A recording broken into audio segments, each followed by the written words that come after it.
What About Vietnam? A podcast with Gary Newsom.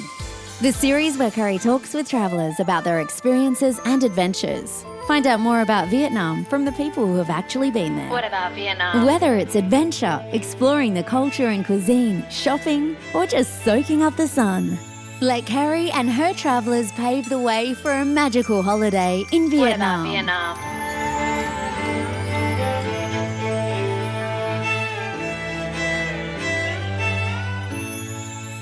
Xin chào and welcome to What About Vietnam? Look, with so much going on in the world right now, challenging us on so many levels, I thought it was perfect timing to release a series of episodes focusing on the opportunities in Vietnam for healing, relaxation, well-being and health. Now, I know travel remains for most of us something that we're restricted to our own countries and our local areas. But I think for the future, I wanted to let people know that when the doors open, Vietnam has a lot to offer in this area. Like, not only is there the beautiful scenery, but there are some very special retreats specifically designed to help us, reboot our energy levels, heal our minds and connect with like-minded people. Okay, so let's welcome Emma Sothern, a yoga and mindfulness instructor and local to Hoi An, who offers yoga and mindfulness retreats. As a traveller herself, Emma talks to us about what to expect from a retreat in Vietnam. I mean, specialising in the area of yoga and mindfulness. She's got some great advice on what to look for when researching the best retreat for you and the best retreat that's going to serve your expectations. Like, what do you want to get out of a retreat? Emma herself arrived in Vietnam from Ireland about 2 to 3 years ago, and she was immediately smitten by the people and the locality of Hoi An. After travelling extensively through Southeast Asia and Vietnam, she decided to come back and finally settle down with her partner in Vietnam and offer retreats for people wanting the experience of rejuvenation. As she knows, it's possible when you decide to say to yourself, I deserve this. It's not a self-indulgence. It's something that's good for me and it is going to offer me the healing and general escape or reboot that I need. Emma has been driven in her studies of yoga and teaching due to her own stresses as a young girl coping with a condition called alopecia, which is an autoimmune condition she's had most of her life. You can access more information about the great work she does in this area to support people, as I put a link in the episode notes. As a delightful Irish girl now living and very happy in Hoi An, she's got some smart advice for all of us when we think about choosing to do something for ourselves, especially when that opportunity comes in another country and possibly a country that is foreign to you. So learning a little bit about Vietnam. Let's get straight into it as I ask Emma whether my vision board for what to expect from a retreat in Vietnam matches what can be achieved. Let's say hello to Emma. Talk to us a little bit about what someone can expect from a retreat in Vietnam. Just make sure that my vision is matching up with my expectations kind of thing. Sure. Well, it's a really exciting time, I think, to come on a retreat in Vietnam because it hasn't quite reached what I call maybe saturation point of some other countries like, say, Bali or something is wonderful for yoga, but there's just so much and it can be a little overwhelming. Vietnam, for me anyway, it still feels like retreats here are very genuine, very authentic. So they're not just kind of only focused on marketing maybe. They're here to give you just a beautiful setting. People who are really, really passionate about yoga and they practice what they preach as well. It's affordable, which is really important. And you have all the other aspects of Vietnam, like just amazing food, really healthy food, your beautiful settings. So in Hoi An, we're lucky to have the beach and the rice fields and then the river running through. So you've all these bamboo trees and if your ideal setting, I suppose, if what you envisage is just somewhere you can just totally relax in a lovely setting with really good teachers and really good food, then it does live up to that. Oh, brilliant. Okay, fantastic. Now, I decided when we began chatting that I would actually devote a couple of episodes. Actually, I think I'm doing 3 or 4 different episodes about retreats, health retreats in Vietnam. And obviously, I'm delighted to talk to you about yoga and meditation, but also mindfulness in this session. So tell us a little bit, like, how do you separate out one from the other? As in, what's the difference between a mindfulness retreat and a yoga retreat? Or do they sometimes get combined? Yeah, so they're often combined, but I suppose before you maybe book a retreat, it's important to maybe see what you want to get out of it. So if you're looking for something that you really want to get exercise, or you want to find out more about yoga and you want to know about the kind of different varieties available and more about, I suppose, the theoretical side of yoga, then a purely yoga retreat is really good. Especially that's what I did before in Bali and other retreats, that it was mainly focused on the physical exercise. Now it did have things like breath work and some meditation in it, but it was quite a physical, like it was more like a workshop, an extended workshop. So we were doing 3 classes a day, quite intense, quite tiring. And yes, that can be rigorous. Yeah. Yes. And usually your schedule can be quite busy, so you mightn't actually have that much relaxation time. It can be, maybe a big class in the morning, you have breakfast, and it's all kind of planned out for you. And I suppose then some yoga retreats will have aspects of more the spiritual chanting and some other activities like that. So you can really kind of get back to the roots of yoga, I suppose. And they're more about finding that sort of connection with the ancient practice of yoga. Whereas mindfulness, some mindful retreats won't even have yoga in them. Like you might be just doing different activities like mindful writing or mindful eating. You could be doing different forms of meditation. So you're doing seated meditations, walking meditations, even things like tea ceremonies. And so there's so many different aspects. And I suppose I see mindfulness as this kind of toolkit that you can bring with you for everyday life. So for me, it's really by coping with things like stress and just to enjoy life more. And it's like mental training, really. So that doesn't always involve exercise, but I do think it's an important part of it to have mindful movement as well. And yoga just fits in really well with it because it's focused on the breath. So if you can practice yoga in a mindful way, that's really getting all the benefits out of it. So I suppose that my ideal retreat that I'd like to go on, and the ones I hope to teach, are ones that involve both. So they'll have maybe 2 yoga classes, but they'll have like a morning more active one and then a very relaxed evening one. So you're not pushing yourself too much.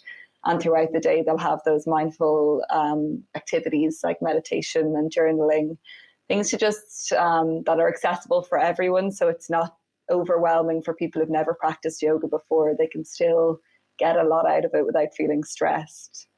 Because that's a antithesis. I can't pronounce that word. That's the opposite of what you want for the yoga retreat, is to come out feeling stressed or trying Absolutely. to be competitive. So mindfulness retreats, I suppose, are just about feeling good and coming out of it feeling better than when you went in, hopefully.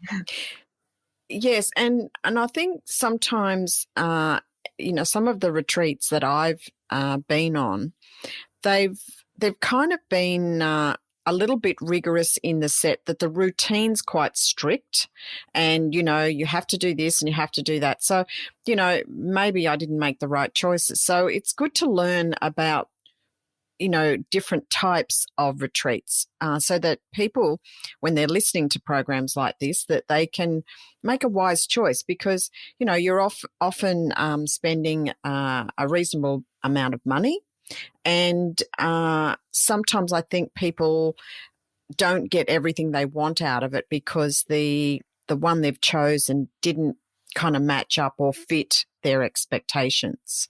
Yeah, I totally agree. Yeah, really agree with that, because and that's where I go back to, like, when you're researching a retreat, just write down what you need at that point in your life. What are you looking for, and not what you think you should, what other people think you should be doing maybe, and going on a really challenging thing.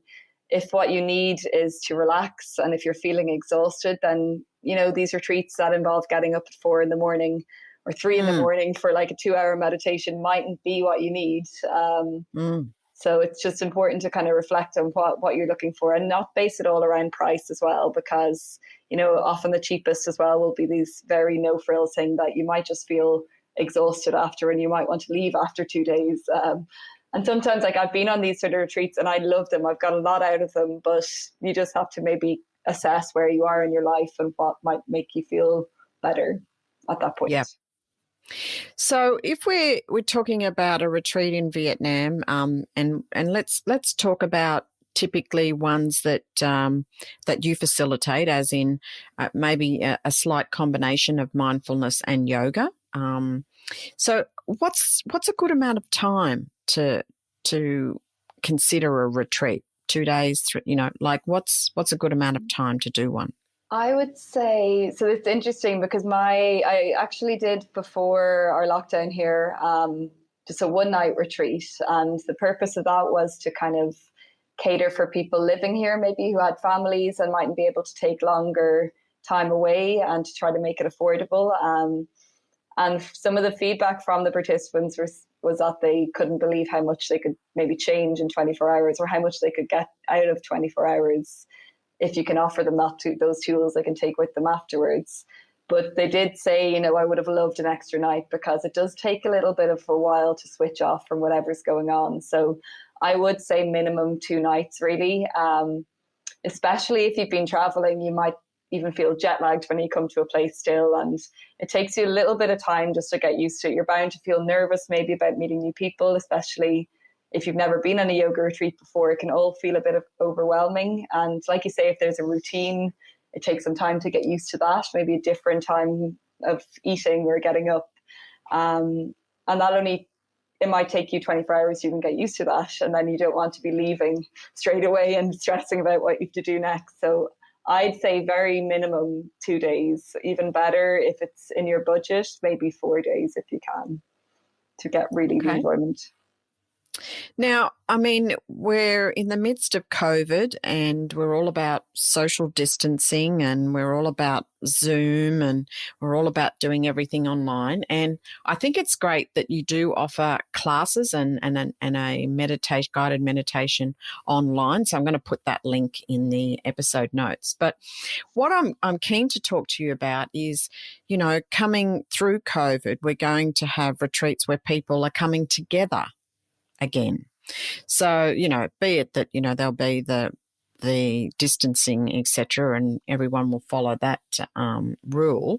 But talk to us a little bit about the coming together aspect. What is gained from being together as a group in a retreat, rather than being, doing a Zoom thing online or something like that? Talk to us about that togetherness. Sure. So a couple of aspects, I think. First of all, I think there's something just really special about meditating together as a group. Like, that's the one aspect of a yoga retreat that I just think you can't really mirror. Like, meditation by yourself can be really difficult and really challenging. And it's a hard one to explain if you're not into things like energy and stuff, but there's a very special energy that can happen when you're in a group. Just being silent together, not even feeling the need to talk, it can be quite transformative. And I know I found in my own retreats that even though we have amazing chats over the meals together or swimming in the pool, and you connect with people in a new way, the most powerful moments are when we're sitting together just meditating in silence, or when we had a silent breakfast one day, and just that feeling of, okay, you can be around people and supporting each other, but you don't need to speak. It's something we're never used to in our usual lives. We're used to like filling in with small talk. So there's something lovely about being quiet in a group setting together.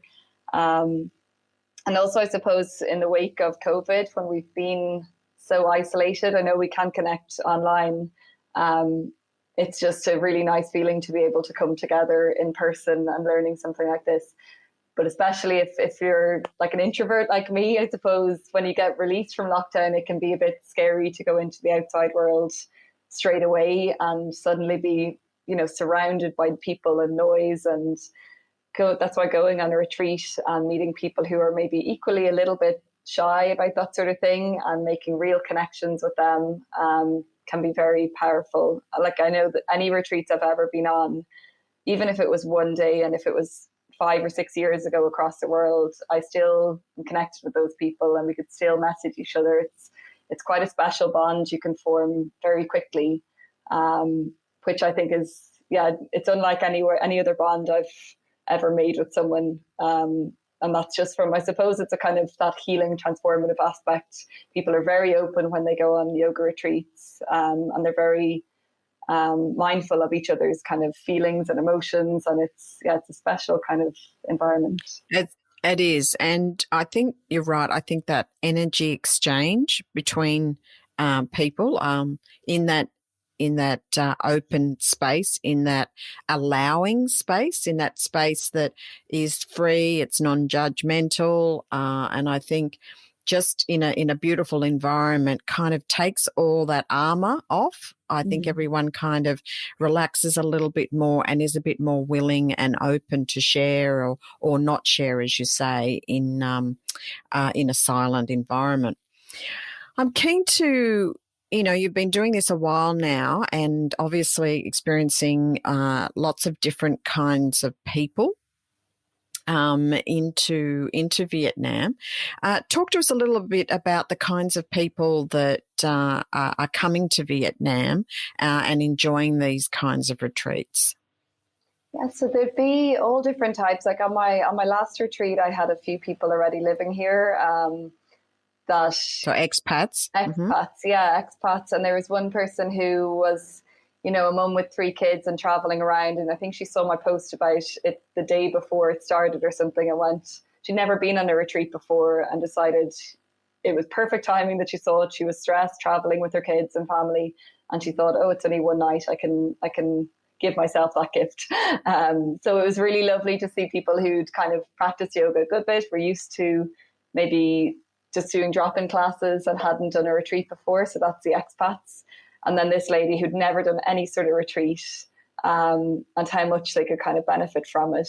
So I suppose in retreats, normally you mightn't get as young backpacker types maybe because maybe it's not in the budget, depending on the retreat. It's often people who have families who are just very busy and they feel they need this couple of days just to themselves to be able to reset and to, offer more then to their families or to their communities when they leave. But really all sorts of people are welcome, and the good retreats will foster all levels, whether you're very experienced or whether you're totally new. Because, coming from the commercial world as I do, I often talk to people about a holiday, obviously in Vietnam. And when there's so much to do and see and experience in Vietnam, that can be quite tiring. It can be kind of, jumping on and off planes and getting around, etc. So I've often suggested to people that they may consider a retreat kind of on the last couple of days just to wind themselves down, get them geared to come home with some skills and some tools to use back in their work life and try and, I guess, help them manage stress moving forward and long term, because you don't want to kind of do all that and then not come home with, something, a gift, I guess, from a retreat, do you? You want to be able to use it in your day-to-day life. Yeah, that's such a good point. And actually, that's probably the people you'd see most in these retreats is maybe solo travelers.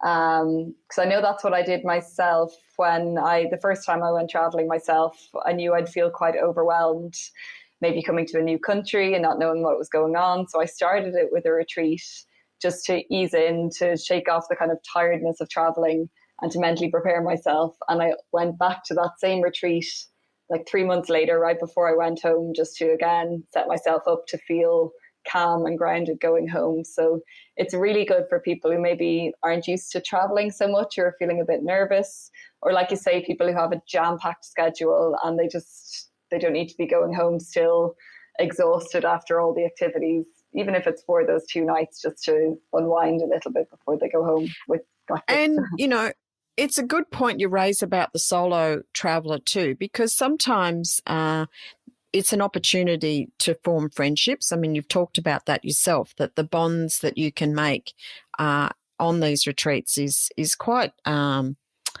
are quite deep bonds, I think. And I know myself, I've done similar things. So I think that's a really good point that, for a solo traveller, if they want to look at a retreat to also meet people and to share with people, a common passion in yoga and mindfulness. I want to talk to you a little bit more about Vietnam as the destination for these retreats. Tell us, how important is the location or the venue to a retreat?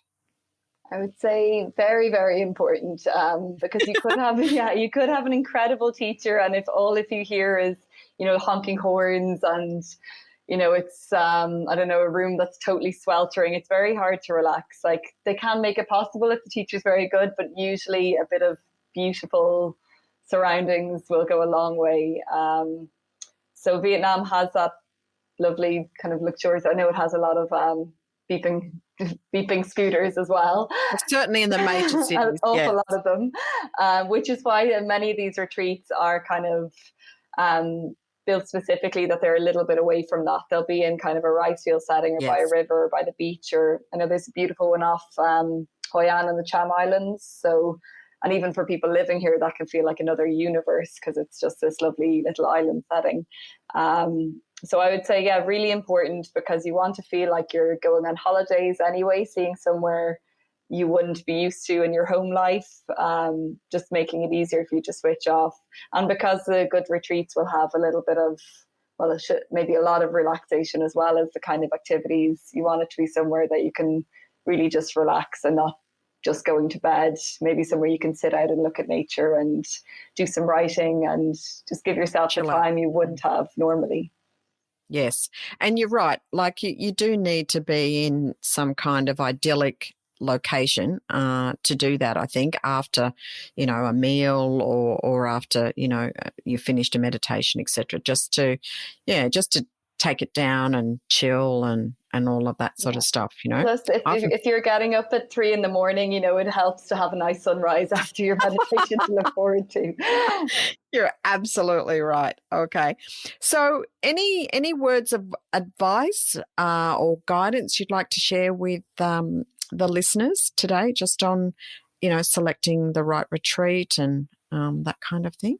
Sure. I'd say, well, like I said before, focus on your reasons for doing it, what you need in the moment. And that, I know a lot of people might think maybe going on a retreat or booking a retreat for themselves might be maybe an overindulgence or a self-indulgence, whereas it's really one of the best ways you can spend your money, rather than ticking off boxes of all the different sites you want to go see. This is something that could really benefit your physical and mental health, not just on your holiday, but going home. So it might seem like a bit of an investment, but you're doing just so much good for yourself just by taking this time away. And the fact that it's guided as well. So you could take yourself to a lovely island yourself and, spend some time writing in your book and drinking cocktails, and that's lovely as well. But to have this kind of retreat escape where you don't have to think about anything, the activities are there for you to take or leave, and you have this ready community of people who are like-minded as well to support you through it. It's really, really special thing to do for yourself. So my main piece of advice, I suppose, is just go for it. Don't think you don't deserve it, because you really do, especially after this stressful time. I think I'm going to finish there. That's perfect advice. Thanks again, Emma. Thank you, Emma, for being part of this series with me on What About Vietnam. I'm sure this is going to help a lot of us navigate the world of wellness and yoga retreats in Vietnam, as there is certainly a lot of them. And I totally agree with you. We should just do it, as we deserve some self-nurturing after the year it's been. Please check out the episode notes for links to Emma's pages where she announces her retreats, and she also offers online yoga sessions, and you can join in those no matter where you are. Stay tuned over the next few episodes as I bring you more in keeping with wellness and retreats in general in Vietnam. Please, if you are an Apple iTunes person, please rate and review the show, as it really helps me reach more people. And of course, you can reach me through my Facebook page and website, What About Vietnam. Please share, stay safe. Till next time. Thank you for listening. Check out the episode notes for more information. What about Vietnam? Don't forget to subscribe, rate and review, and stay tuned for more fun adventures in Vietnam.